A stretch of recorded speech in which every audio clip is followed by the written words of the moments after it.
ஆண்டவராகிய இயேசு கிறிஸ்துவின் நாமத்திற்கு மகிமை உண்டாவதாக. இந்த நல்ல நாளிலே உங்கள் யாவரையும் நான் வாழ்த்துகிறேன். இந்த நாளின் தியானத்திற்கு என்று தெரிந்து கொள்ளப்பட்ட வேத பகுதி ஏசாயா தீர்க்க தரிசன புஸ்தகம் 6ஆம் அதிகாரம் 1ஆம் வசனம். Isaiah chapter 6 verse 1. உசியா ராஜா மரணமடைந்த வருஷத்தில் ஆண்டவர் உயரமும் உன்னதமுமான சிங்காசனத்தின் மேல் வீற்றிருக்கிறதை கண்டேன். அவருடைய வஸ்திர தொங்கலால் தேவாலயம் நிறைந்திருந்தது. இங்கே ஏசாயாவுக்கு ஒரு காட்சி அளிக்கிறார். எப்படிப்பட்ட ஒரு காரியத்தை ஏசாயா பார்க்கிறார் என்றால், தேவ தரிசனம், உயரமும் உன்னதமுமான சிங்காசனம், ஒரு மகத்துவமான ஒரு சிங்காசனத்தில் ஆண்டவர் வீற்றிருக்கிறதை ஏசாயா பார்க்கிறார். எப்பொழுது என்று நான் பார்க்கும்போது, அதற்கு முந்தின பகுதியில் என்ன போட்டிருக்கு? உசியா ராஜா மரணமடைந்த வருஷத்தில். அப்போ உசியா ராஜாவினுடைய மரணத்திற்கும் ஆண்டவர் உயரமும் உன்னதமுமான சிங்காசனத்தின் மேல் வீற்றிருக்கிறதற்கும் ஒரு சம்பந்தம் உண்டு. அந்த சம்பந்தத்தை தான் நாம் பார்க்க இருக்கிறோம். என்ன, இந்த உசியா ராஜா யார்? இந்த உசியா ராஜா மரித்த பொழுது ஏன் ஆண்டவர் அப்படிப்பட்ட ஒரு தரிசனத்தை காண்பிக்க வேண்டும் என்று பார்க்கும் பொழுது, 2 ராஜாக்களின் புஸ்தகம் 15ஆம் அதிகாரம் 2ஆம் வசனத்தை வாசிக்கிறேன். 2 Kings chapter 15 verse 2. அவன் ராஜாவாகிற போது 16 வயதாய் இருந்து 52 வருஷம் எருசலேமிலே அரசாண்டான். எருசலேம் நகரத்தாளான அவன் தாயின் பேர் எக்கோலியாள். இந்த இடத்துல நான் பார்க்கிறோம், அவன் ராஜாவாகிற போது 16 வயது, 16 years old. அது மாத்திரமல்லாதபடி அவன் 52 வருஷம் ராஜ்யபாரம் பண்ணினான். ஒரு நீண்ட அரசாட்சி, ஒரு வல்லமையான அரசாட்சி. அப்படிப்பட்ட ஒரு ராஜாவாக இந்த உசியா திகழ்ந்தான்.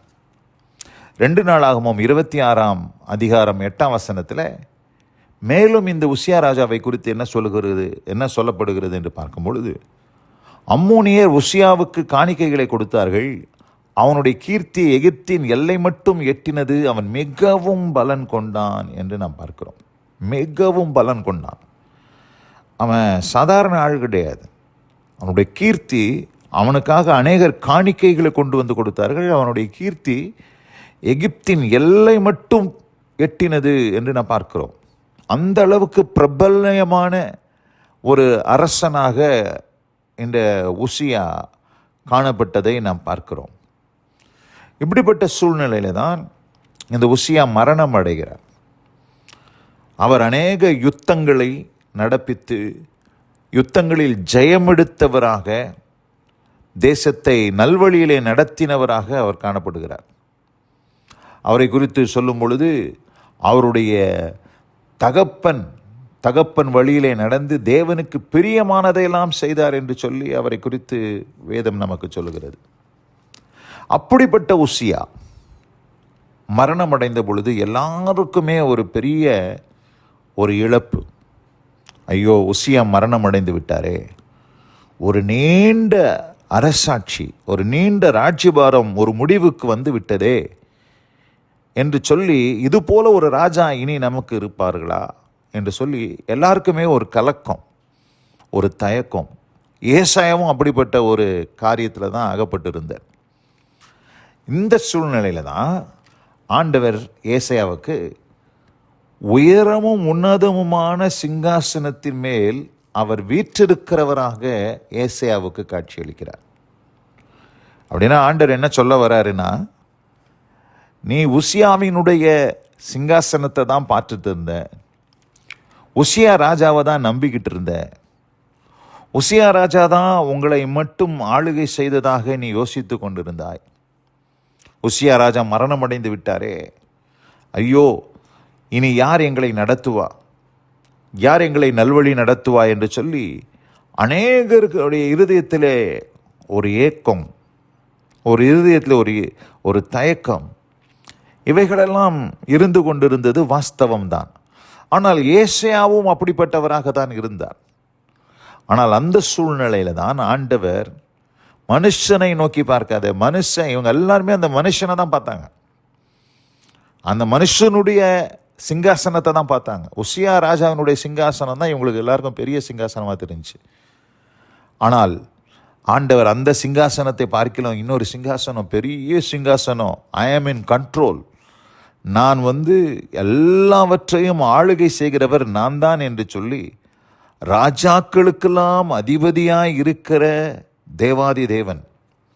வேதத்திலே நான் வாசிக்கும் போது வெளிப்படுத்தின விசேஷம் 1 அதிகாரத்திலே அங்கே என்ன சொல்லப்படுகிறது, இயேசு கிறிஸ்துவை குறித்து, தேவனை குறித்து என்ன சொல்லப்படுகிறது என்று பார்த்தால், ராஜாக்களுக்கெல்லாம் அவர் அதிபதியாயிருக்கிறார். 1 அதிகாரம் 5 வசனத்தை வாசிக்கிறேன்.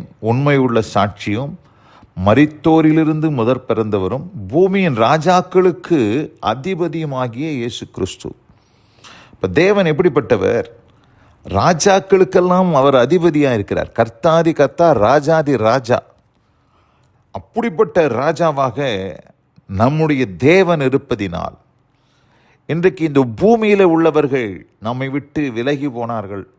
இந்த பூமியில் இருக்கிறவர்கள் ஒருவேளை அவர்கள் மரித்து போயிருக்கலாம், அவர்கள் நாம் யோசித்தது போல நடவாமல் போயிருக்கலாம். ஐயோ, இந்த மனுஷனை நம்பினேனே, இவன் என்னை கைவிட்டுட்டானே என்று சொல்லி ஒருவேளை நீங்கள் கலங்கி இருக்கலாம். ஆனால் ஆண்டவர் அன்றைக்கு மாத்திரமல்ல, இன்றைக்கும் அவர் சொல்லக்கூடிய ஒரு செய்தி என்னவென்று சொன்னால், நீங்கள் இப்படிப்பட்ட சிங்காசனங்களை தான் பார்த்துக்கிட்டு இருக்கிறீங்க, மனுஷனுடைய சிங்காசனங்களை.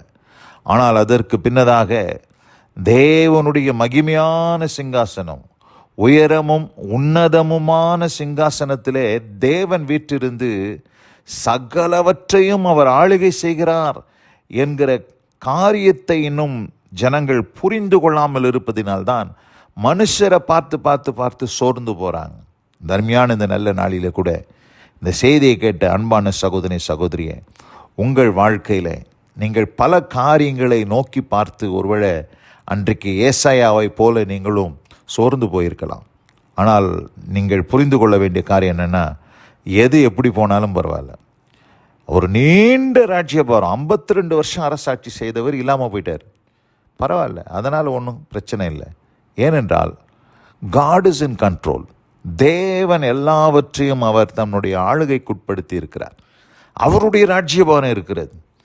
அவர் சிங்காசனத்தில் வீற்றிருக்கிறார். அவர் ஏதோ சேரில் உட்கார்ந்து இல்லைங்க, நம்முடைய ஆண்டவர் ஏதோ ஒரு ஸ்டூல்லையோ சேர்லையோ உட்கார்ந்து இல்லை, சிங்காசனத்தில் இருக்கிறார். அந்த சிங்காசனம் என்பது அது அதிகாரமுடையது, அது வல்லமை உடையது. அவருடைய ஆளுகை அதிலிருந்து புறப்படும் என்பதை நாம் அறிந்து நம்மை ஒப்பு கொடுப்போம். நம்முடைய வாழ்க்கையில் எதை குறித்தும் கவலைப்பட வேண்டாம், சோர்ந்து போக வேண்டாம். கர்த்தர் நம்மோடு இருக்கிறார். அவர் ராஜாதி ராஜாவாய் சிங்காசனத்தில் வீற்றிருக்கிறார். ஆதலால் பிரியமானவர்களே, இந்த வார்த்தைகளை கேட்ட உங்கள் ஒவ்வொருவரையும் கர்த்தர் ஆசீர்வதித்து தைரியப்படுத்தி திடப்படுத்துவாராக. தொடர்ந்து இந்த வார்த்தைகளை கேட்ட ஒவ்வொருவரையும் கர்த்தர் தாமே ஆசீர்வதிப்பாராக. God bless you all. ஆமேன், ஆமேன்.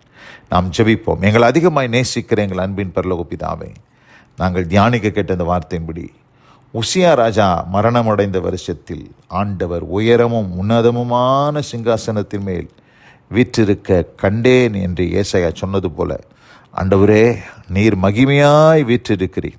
யார் எங்களை விட்டு விலகி போனாலும், யார் எங்களை கைவிட்டாலும், ஆண்டவரே, யார் எங்களை ஏமாற்றினாலும் கர்த்தர் இருக்கிறீர், கர்த்தர் பார்த்து கொள்வீர். நீர் சிங்காசனத்தில் வீற்றிருக்கிறபடியால் எங்களுக்கு எந்த கவலையும் இல்லை. ஆண்டவரே, நீர் எங்களை வழி நடத்தும், ஆசீர்வதியும். இந்த நாளில் உம்முடைய பிள்ளைகள் ஒவ்வொருவருக்கும் தைரியத்தையும் திறனையும் தந்தரணும். கிருபைக்கு தாழ்த்துகிறோம். இயேசு கிறிஸ்துவின் வல்லமை மிகுந்த நாமத்தில் பிதாவே, ஆமென், ஆமென்.